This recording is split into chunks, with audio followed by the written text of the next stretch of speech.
ಸಂಸತ್ ಭವನದಲ್ಲಿ colour smoke bomb ಸ್ಫೋಟ ಪ್ರಕರಣಕ್ಕೆ ಸಂಬಂಧಪಟ್ಟ ಹಾಗೆ ಇದೇ ಮೊದಲ ಬಾರಿಗೆ ಮೌನವನ್ನ ಮುರಿದಿದ್ದಾರೆ ಸಂಸದ ಪ್ರತಾಪ್ ಸಿಂಹ.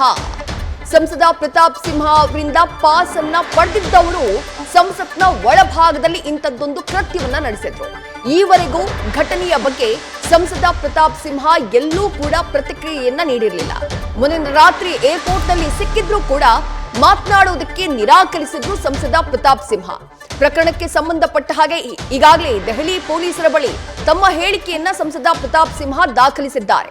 ಬಟ್ ಅವರು ಕೊಟ್ಟಂತಹ ಪಾಸ್ನಲ್ಲಿ, ಅವರ ಕಚೇರಿಯಿಂದ ಪಡೆದಂತಹ ಪಾಸ್ನಲ್ಲಿ ಸಂಸತ್ತಿನ ಒಳಗೆ ಹೋದಂತಹ ಆ ಯುವಕರು, ಆರೋಪಿಗಳು ಅಂಥದ್ದೊಂದು ಕೃತ್ಯವನ್ನ ಅವತ್ತು ನಡೆಸಿದ್ರು. ಈ ಬಗ್ಗೆ ಪ್ರತಾಪ್ ಸಿಂಹ ಅವರು ಯಾಕೆ ರಿಯಾಕ್ಟ್ ಮಾಡ್ತಾ ಇಲ್ಲ ಅನ್ನುವಂಥದ್ದು ಎಲ್ಲರ ಪ್ರಶ್ನೆಯಾಗಿತ್ತು. ಇದೇ ಮೊದಲ ಬಾರಿಗೆ ಪ್ರತಾಪ್ ಸಿಂಹ ಅವರು ಈ ವಿಚಾರವಾಗಿ ಮಾತನಾಡಿದ್ದಾರೆ. ಸಂಸತ್ ಭವನದಲ್ಲಿ ಕಲರ್ ಸ್ಮೋಕ್ ಬಾಂಬ್ ಏನ್ ಸ್ಫೋಟ ಆಯಿತು, ಆ ದಿನ ನಿಜಕ್ಕೂ ದೇಶದ ಇತಿಹಾಸದಲ್ಲೇ ಒಂದು ಕರಾಳ ದಿನ.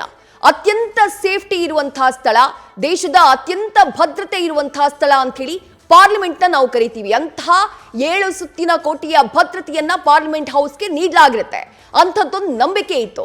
ಬಟ್ ಆವತ್ತು ವೀಕ್ಷಕರ ಗ್ಯಾಲರಿಯಲ್ಲಿ ಹೋಗಿ ಕುಳಿತವರು ಸಂಸತ್ ಕಲಾಪವನ್ನ ನೋಡೋಕೆ ನಮಗೆ ಪಾಸ್ ಬೇಕು ಅಂತ ಹೇಳಿ ಸಂಸದ ಪ್ರತಾಪ್ ಸಿಂಹ ಅವರ ಕಚೇರಿಯಿಂದ ಪಾಸ್ ಅನ್ನ ಪಡೆದುಕೊಂಡಂತಹ ಯುವಕರು ಒಳಗಡೆ ಹೋಗಿ ಮಾಡಿದ್ದು ಆಘಾತಕಾರಿಯಾದಂತಹ ಕೃತ್ಯ. ಏಕಾಏಕಿ ಜಂಪ್ ಮಾಡ್ತಾರೆ, ಅದಾದ ನಂತರ ಆ ಸ್ಮೋಕ್ ಬಾಂಬ್ ನ ಸಿಡಿಸ್ತಾರೆ. ಆ ಸಂದರ್ಭದಲ್ಲಿ ಎಲ್ಲರೂ ಕೂಡ ಪ್ಯಾನಿಕ್ ಆಗ್ಬಿಡ್ತಾರೆ. ಆ ನಂತರ ಅವರನ್ನ ಅರೆಸ್ಟ್ ಮಾಡಲಾಗುತ್ತೆ.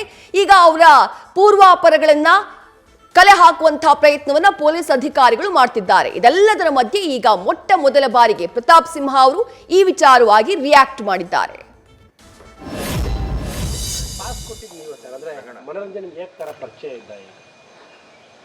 ಬೇರೆ ಏನಾದ್ರು ಕ್ವಶನ್ ಕೇಳಿ.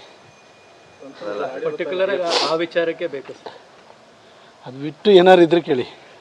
ಪೋಸ್ಟರ್ ಹಾಕಿ ಆರೋಪ ಮಾಡ್ತಾರೆ ಸರ್, ದೇಶದ್ರೋಹಿ ಫೋಟೋ ಆ ಥರ ಎಲ್ಲ ಹಾಕಿ ಇದು ಮಾಡಿದ್ದಾರೆ ಸರ್. ಪ್ರತಾಪ್ ಸಿಂಹ ದೇಶದ್ರೋಹಿನೋ ದೇಶ ಪ್ರೇಮಿನೋ ಅನ್ನೋದನ್ನ ಬೆಟ್ಟದಲ್ಲಿ ಕೂತಿರುವಂತಹ ತಾಯಿ ಚಾಮುಂಡೇಶ್ವರಿ, ಬ್ರಹ್ಮಗಿರಿಯಲ್ಲಿ ಕೂತಿರುವಂತಹ ಕಾವೇರಿ ತಾಯಿ, ಕಳೆದ 20 ವರ್ಷಗಳಿಂದ ನನ್ನ ಬರವಣಿಗೆಗಳನ್ನು ಓದ್ಕೊಂಡು ಬಂದಿರುವಂತಹ ಕರ್ನಾಟಕದಾದ್ಯಂತ ಇರುವಂತಹ ಓದುಗ ಅಭಿಮಾನಿಗಳು, ಕಳೆದ 9.5 ವರ್ಷಗಳಿಂದ ದೇಶ, ಧರ್ಮ, ರಾಷ್ಟ್ರೀಯತೆ ವಿಚಾರ ಬಂದಾಗ ನಾನು ನಡ್ಕೊಂಡಿರೋ ರೀತಿಯನ್ನು ನೋಡಿರುವಂತಹ, ನನ್ನ ಕೆಲವನ್ನು ನೋಡಿರುವಂತಹ ಕೊಡಗು ಮತ್ತು ಮೈಸೂರಿನ ಜನ 2024 ಏಪ್ರಿಲ್ನಲ್ಲಿ ನಡೆಯುವಂತಹ ಲೋಕಸಭೆ ಚುನಾವಣೆಯಲ್ಲಿ ಮತದಾನದ ಮುಖಾಂತರವಾಗಿ ಅವ್ರ ತೀರ್ಪನ್ನು ನೀಡ್ತಾರೆ. ಅವರು ಅಲ್ಟಿಮೇಟ್ ಆಗಿ ತೀರ್ಪು ಕೊಡಬೇಕಾದರೂ, ಜಡ್ಜ್ ಮಾಡಬೇಕಾದರೂ ಅವರು, ನಾನು ದೇಶ ಪ್ರೇಮಿನೋ ದೇಶ ಭಕ್ತನೋ ಅನ್ನೋದನ್ನು ಅವ್ರು ತೀರ್ಮಾನ ಮಾಡ್ತಾರೆ. ಅವ್ರ ತೀರ್ಮಾನಕ್ಕೆ ನಾನು ಬಿಟ್ಟಿದ್ದೀನಿ. ಅದರ ಆಚೆಗೆ ನನಗೇನು ಹೇಳಲಿಕ್ಕಿಲ್ಲ. ಅಲ್ಲ, ಮನೋರಂಜನೆ ಪರಿಚಯ ಇದ್ನ ಏನು ನಾನು ಹೇಳಿದ್ನಲ್ಲ ಈಗ ವಿಚಾರ ಇಷ್ಟೇ. ಇದರ ಆಚೆಗೆ ಆ ವಿಚಾರದ ಬಗ್ಗೆ ಹೇಳಲಿಕ್ಕೆ ನನಗೇನೂ ಇಲ್ಲ. ಅಂದ್ರೆ ಅವರು ನಿಮ್ಮ ಹೆಸರಲ್ಲಿ ಪಾಸ್ ತೆಗೆದುಕೊಂಡು ಹೋದ್ರು ಅಂತ ಸರ್ ಅಲಿಗೇಷನ್ ಸರ್. ನನಗೆ ವಿಚಾರ ಹೇಳಿದ್ನಲ್ವಾ, ಪ್ರತಾಪ್ ಸಿಂಹ ದೇಶ ಪ್ರೇಮಿನೋ ದೇಶಭಕ್ತನೋ ರಾಷ್ಟ್ರವಾದಿನೋ ಅನ್ನೋದನ್ನು ನನ್ನ ಓದುಗರು, ಬೆಟ್ಟದಲ್ಲಿರುವಂಥ ತಾಯಿ ಚಾಮುಂಡಿ, ಕಾವೇರಿ ತಾಯಿ, ಮೈಸೂರು ಕೊಡಗಿನ ಜನ, ಓದುಗ ಅಭಿಮಾನಿಗಳು, ಅವ್ರಿಗೆ ಗೊತ್ತಿದೆ. ಅವರು ಅವ್ರ ತೀರ್ಮಾನವನ್ನು ಏಪ್ರಿಲ್ನಲ್ಲಿ ಹೇಳ್ತಾರೆ. ಪಾಸ್ ಕೊಟ್ಟಿದ್ದು ನೀವು ಸರ್, ಅಂದ್ರೆ ಮನೋರಂಜನೆ ಹೇಗೆ ತರ ಪರಿಚಯ ಇದ್ದ?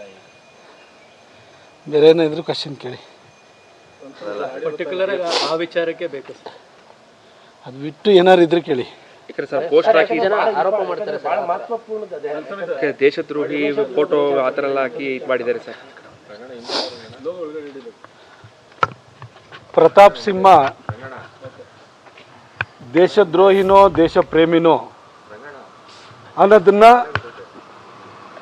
ಬೆಟ್ಟದಲ್ಲಿ ಕೂತಿರುವಂತಹ ತಾಯಿ ಚಾಮುಂಡೇಶ್ವರಿ, ಬ್ರಹ್ಮಗಿರಿಯಲ್ಲಿ ಕೂತಿರುವಂತಹ ಕಾವೇರಿ ತಾಯಿ, ಕಳೆದ 20 ವರ್ಷಗಳಿಂದ ನನ್ನ ಬರವಣಿಗೆಗಳನ್ನು ಓದ್ಕೊಂಡು ಬಂದಿರುವಂತಹ ಕರ್ನಾಟಕದಾದ್ಯಂತ ಇರುವಂತಹ ಓದುಗ ಅಭಿಮಾನಿಗಳು, ಕಳೆದ 9.5 ವರ್ಷಗಳಿಂದ ದೇಶ, ಧರ್ಮ, ರಾಷ್ಟ್ರೀಯತೆ ವಿಚಾರ ಬಂದಾಗ ನಾನು ನಡ್ಕೊಂಡಿರೋ ರೀತಿಯನ್ನು ನೋಡಿರುವಂತಹ, ನನ್ನ ಕೆಲವನ್ನು ನೋಡಿರುವಂತಹ ಕೊಡಗು ಮತ್ತು ಮೈಸೂರಿನ ಜನ 2024 ಏಪ್ರಿಲ್ನಲ್ಲಿ ನಡೆಯುವಂತಹ ಲೋಕಸಭೆ ಚುನಾವಣೆಯಲ್ಲಿ ಮತದಾನದ ಮುಖಾಂತರವಾಗಿ ಅವ್ರ ತೀರ್ಪನ್ನು ನೀಡ್ತಾರೆ.